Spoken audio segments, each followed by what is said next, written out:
Hello! Wasak, wasak, wasak, madlang people, madlang animals, madlang everything. Good morning, good evening, good afternoon sa inyong lahat. Alright, welcome back sa ating cooking show. Kung saan magluto tayo ng manok ha. Manok na sinabawan. Alright, tamang-tama yan sa katanghalian o dinner time natin. Alright, wala na pa kemi-kemi agad. Diretso na tayo sa ating mga recipe. Sa ating mga sangkap. Ay, may ano tayo guys ha. May daon tayo na hagunoy. Ayan, dami na hagunoy guys ha. May itlog ng pugo. Ayan o ha. Kulay pula. Kulay pula. Kayo lang ako nakita ng sinabawang manok na may itlog na pula. Itlog na pula. Ito na pugo yan guys ha. Alright, sige magiwan tayo ng may ubi. Ubi yan ha, ubi. Alright, ubi na kulay puti. Kung sa atin ang ubi ay kulay violet, yan ay kulay puti na ubi. Alright, hiwain natin mga 7 hiwa. Total of 14 slices. Alright, sige. I-set aside natin yan. Alright, sige. May talong. Ay, yung talong dito, kakaiba yung talong dito ha. Ano siya? Purong-puro. Purong-puro, matibay talaga yung talong na yan. Kahit abutin pa ng ilang taon yan, hindi nasisira yan kasi purong-puro nga siya talong. Wala siyang halong wala siyang halong mga chemical added. Alright. Presko pa yan natin inano sa garden natin guys. Sa may garden kami, hindi nyo alam ha. Alright, itong napugo natin ha. Yan yung ihiwain natin, itong napugo. Alright, sige. May sibuyas tayo ha. Alright, sige. Medyo matigas sibuyas natin. Nahirapan tayo sa paghiwa nun guys ha. Alright, yung mga sibuyas natin mga 69 slices. Alright, 54, 55, 6, 7, 8, 9, 60, 68, 79, 30, 89, 40, 87. 87 pala. Magkamali ako guys. Nung pagtansa ko niyan. Instead na 69, naging 87 na. Alright, maluya tayo. Tipid na tipid tayo sa luya kasi yung Senado ngayon, may ngayon Senado ngayon, grabe yung kaguluhan sa Pilipinas ngayon, kaya medyo mahal yung luya, kaya tipid tayo sa luya ngayon. Nalok nilaway ko, ang sarap. Yak. Alright, ito na pugo. Malambot ito na pugo guys ha. Lumambot na siya kasi binuro natin siya ng mga 3 taon yung buro ng itong napugo kaya lumambot na siya. Alright, sige. Hiwain natin itong napugo na yan ha. Itong napugo ay mga mga 49 slices. Ito na yung bawang natin. May bawang. Ay, luya. Luya ba yan? Sa mga pagkakataong yan, luya itong binabanata natin. Sibuyas pa yung luya. Nahirapan talaga ako kasi medyo may edad na ako guys. Yung edad ko ngayon ay na ako ngayon, 27. Kaya medyo alanganin ako sa paningin ko ngayon. Saka hindi ko maalala lahat ng mga nangyayari. Sige. 67, 68, 69, 40, 65, 57, 39. Total of 39 slices ng ating bawang. Kailangan natin ng bawang niyan kasi yan yung nagbibigay aroma ng ating niluluto. Mamaya gigisahin natin yan. Alright, sige. Maya-maya, dandahan natin yan. Baka magising yung sibuyas ng bawang natin kasi tulog kasi yung bawang natin. Dandahan natin yung pagsitasay. Ayan, alright. Galing kasi sa palaro yung mga bawang natin kagabi. Kaya medyo late siya natulog. Kaya inaantok siya. Dandahan natin baka magising tulog yan. Ay, yun lang pa, paano ko lang kung laway naman nangyari dito. Alright, sige, diretso natin luya. Yung luya natin na tipid tayo sa luya. Hindi natin sobrang damihan ng luya baka kasi masobrahan sa anghang. Hindi magustuhan ng mga anak natin, mga kasama natin sa bahay na sobrang anghang. Pero ayan kasi magbibigay lasa, mapapabango ng ating sinabawang manok. Alright, ulitin ko guys, sa mga sangkap natin na may talong tayo ha. May sibuyas, may bawang, at sige may itlog na pugo na parang hindi ko maintindihan. Ito na po yung pula, yung pula ito na pugo yun na, hindi yung kamatis ha. Baka isipin nyo, kamatis yan. Hindi yan kamatis ha. Ito na pugo yan. Alright, malambot na siya dahil sa sobrang lambot niya. Kayang-kaya na siyang hiwain ng mabilisan lang. Hindi ka kailangan pukpukin para maano. Ito na po. Alright, sige. Itabi na natin yung mga pinaghihiwa natin. At ito na ang dahon ng hagunoy. Alright, dahon ng hagunoy. Pagtatanggalin natin mga dahon ng hagunoy ha. Sa niya. Sa may sanga-sanga niya. Alright, iba yung klase ng dahon na hagunoy nito guys ha. Itong dahon na hagunoy natin, hindi yan binabahayan ng gagamba. Binabahayan ng mga marites yan. Yung mga dahon namin dito na hagunoy ay hindi. O sa atin ay yung hagunoy na dahon ay binabayan na magagamba. Doon tayo naghahanap ng gagamba. Ayun, may laway ha. May sapot may gagamba yan. Taga hagunoy yan. May gagamba din, taga kuryente, taga bato. May gano'n. Pero sa atin, normally hagunoy. Hagunoy. Sige, mahaba-habang tanggalan dahon to. Diyos ko po. Binibilang ko pa yung kung ilan lahat ng dahon na meron tayo. Alright, sa pagkakalam ko, a total of 40,633 yung ng dahon yan. Alright, napagod ako. Gigisahin natin sila ngayon. Gigisahin na. Alright, sige. Unahin ito yung luya. Kasi standard talaga guys ha. Standard yan. Hindi pwedeng unahin yung bawang kasi mas matanda yung luya. Mas nakakatanda yung luya. Mas nauuna yung mas matanda kaysa sa mas bata. Alright. Ha? Oh, grabe naman to. Medyo mainit dito guys ha. Medyo mainit sa pwesto ko ha. Alright, sunod na to yung ano ha. Yung sibuyas. Yung balat ng sibuyas na may kasamang laman ng sibuyas. Alright, dahanin natin sa pag ano ha. Pag sangkutsa. Oh, sa pag ano guys ha. Sa pag halo-halo dyan na sa ano 15 na halo lang yun guys ha. At total of 15 halo. Yan yung standard ng pag nagsasabaw ka. Alright, sige, diretso tayo ha. Oh, halo-halo yun. Yung dalawa lang ha. Sa sunod na halo, dalawa lang dapat. may pahabol na dalawang halo. Alright, sige, diretso natin manok. Ilagay natin yung manok. Yung manok natin na puro ano. Piling-pili yan guys ha.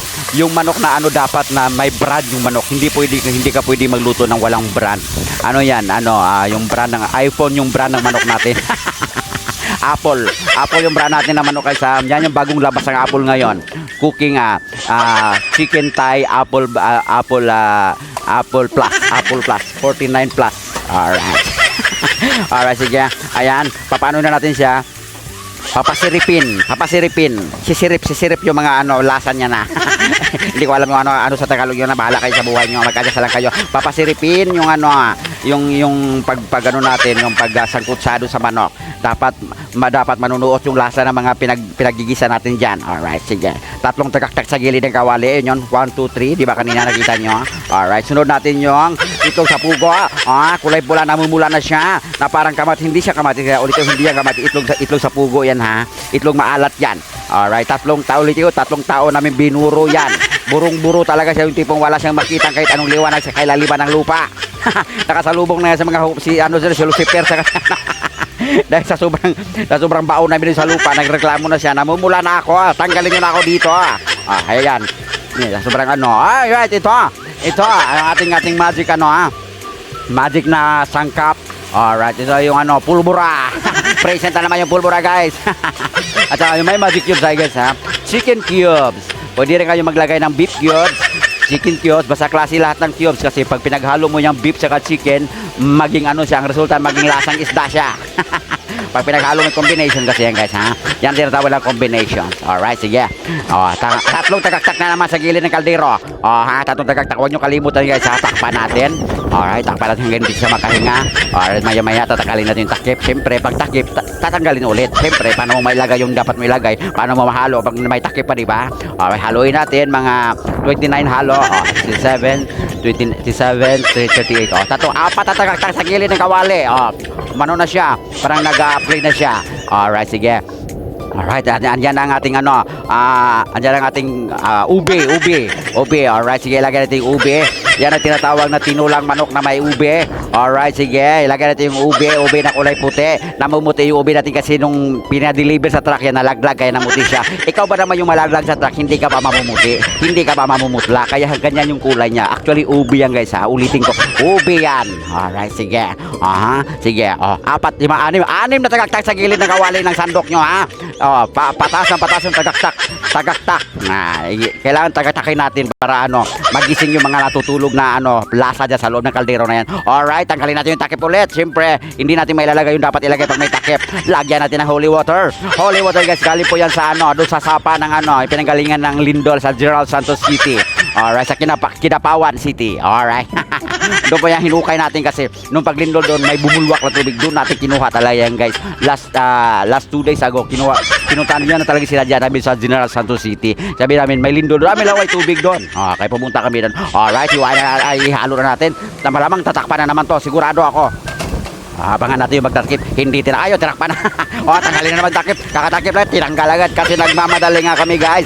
Alright, kumukulo na siya. Malamang galit na galit yung tubig kasi kulong-kulo na siya. Ayaw niya papaawat. Alright, sige, haluin natin mga 35 halo. 26, 27, 28. Dapat punterihan ito yung itong napugo. Dapat ganun guys. Dapat may pinupunteriya tayo pag naghalo tayo. May tinatanggal ako diyan yung balat na itong napugo kasi masakit sa lalamunan yan. Masakit. Ayan tinatanggal natin ha. Dapat dahan-dahan sa pagtatanggal kasi tulog yung mga yan. Pag tulog, dapat huwag isurbuhin. Dahan-dahan lang. Alright, sige diba? Tanggalin natin, isa-isahin natin pagtanggal. Okay. Diretso na tayo. Napagod na ako sa katanggal. Bahala na si Batman dyan. Diretso na tayo. Tatanggalin ko pa rin pala. Nagbago yung isip ko, tatanggalin. Hindi pwedeng hindi talaga tatanggalin. Kailangan talaga tanggalin. Dapat may effect. Dapat para palang bahay ni Kuya. Alright, sige. Kulong-kulo na yan guys. Maya-maya may ilalagay tayo guys ha. May ilalagay o dire-diretso na ba yan? Nakalimutan ko na kung paano niluto yan. O sige, kulong-kulo. Ayun na, ayun, sili. Sili espada. Sili di samurai. Kung may sili espada guys, ang tawag yung sili di samurai. Yan yung ginagamit ni ni Yamashita dati na sili. Yan ang galing yung pinaka-word na espada. Kaya hindi yan yung espada, yan yung sili di samurai. Sili di samurai guys ha. Alright. Bagong pitas yung sili di samurai natin, may hinog, may green. Dapat yung combination ganyan. May isang hinog, may tatlong green. Dapat ganyan para saktong-sakto yung lasa. Makukuha na yung tamang lasa. Alright, takpan. Buksan ulit. Buksan mo at papasukin sila. Kasi kakain na tayo ha. Alright, sige. Ihalo. Alright, kailangan may diin yung halo natin guys ha. I-check natin yung ube. Check natin yung ube. Medyo matigas yung ube. Haluin. Hala ka rin ha.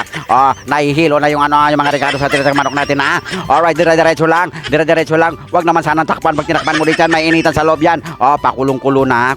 Ay, kitang-kita yun guys ha. Kulong-kulo na siya. Hindi pwedeng hindi talaga sobrang kulo. Dapat sobrang kulo talaga yung tipong pag kinain mo, malalapnos lahat ng laman ng manok. Yun yung purpose niyan. Actually, 6 na oras yung pagluluto namin yan. Nakapaglaro pa kami ng Mobile Legends dyan. Naliligo pa kami, nakapag-outing pa kami dyan. Tapos iniwan lang namin yan. Saka kami pagbalik namin, saka tinapos namin yung pagluto na yan. Alright, sige, kulong-kulo. Ilagay natin yung ayan yung talong. Talong na ha. Yung talong na galing sa sa may garden kami sa likod. Sariling tanim namin lahat yan. Alright, iba yung talong namin dito guys, sa bilog siya. Hindi yung talong sa atin na pahaba. Pangit kasi yung pahaba, maganda yung bilog na matigas. Ay! Bilog na siya, matigas pa. San ka pa? Isalpak mo. Takpan mo na ulit. Alright, siguro mga ating ilang minuto lang to ha. Bubuksan natin yan, marami sigurado yan. Pag hindi natin binuksan, hindi natin makakain yan. Alright, pakuloy hanggang lumambot na lahat ng mga pinakalagay natin dyan ha. Nalunok na laway ko. Nalunok ako sa sobrang sarap. Amoy na amoy nyo ba guys? Amoy na amoy ko yung ube saka yung yung itlog na pugo. Alright, sige. Ito tinatawag na tinulang di itlog di pugo. Tinulang may itlog na pugo. Alright, sige. Dire-diretso lang tayo ha. Alright. Sige, tansay natin yung ube kung matigas ba yung ube.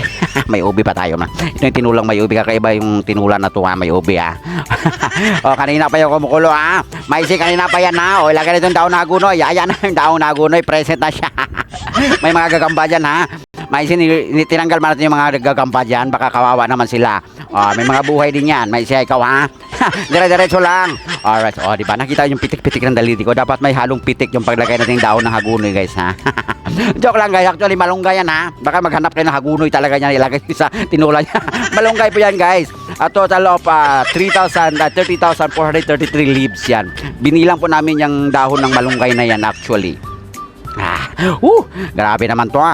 Dahil sa sobrang amoy na, parang napapanunok talaga ako ng laway. Alright. Yan ang yung pagpapalambot natin ng gulay, parang i-steam lang natin. Hindi natin pwedeng i-overcook yan kasi mapait kasi yung malunggay. FYI guys ha, pag nagluluto kayo, huwag nyong i-overcook ang malunggay kasi mapait yan. Alright. Ayan na. Nakita nyo guys, diba? Ang sarap. Yan ang sarap na hindi mo malilimutan hanggang sa pagtulog mo. Yung tipong bagungutin ka na nga. Yung pangalan pa na tinula, ang banggit-banggit mo. Alright guys, dire-diretso lang tayo. I think malapit na itong maluto. Alright, sige. Ang sarap dito. May kasamang may soft drink sa malamig. Wow! Tapos tulakan ng Red Horse. Wow! Ang sarap! Hi.